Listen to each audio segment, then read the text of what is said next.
Oh my God. But Alex is a giant.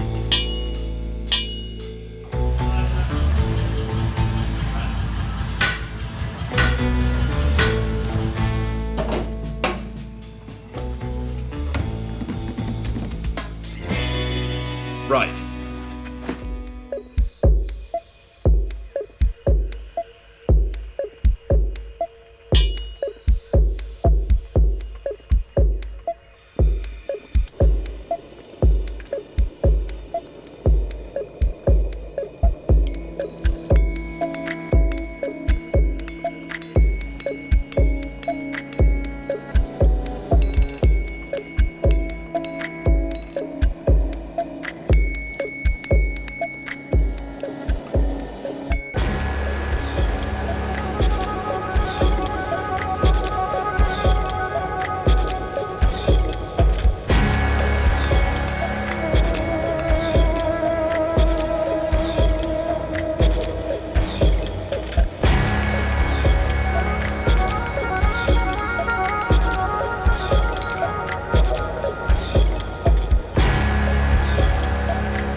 I wanted to take a minute to say thank you to Alex Pohl from Alex Pohl Ironwork because he was the inspiration for this build. This was modeled after the cat's claw that I made last year around this time, and as difficult as that was, this was way more challenging. Alex was nice enough to help me make this normal size axe drift, and this is the axe drift that we made just to make our tiny axe.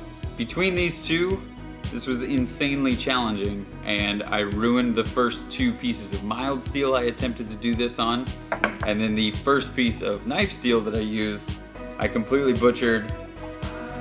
Yeah, so this wasn't necessarily easy, but I loved every minute of the challenge. And you know what they say, if you do want to check out the original full-size cat's claw, I'll put the video right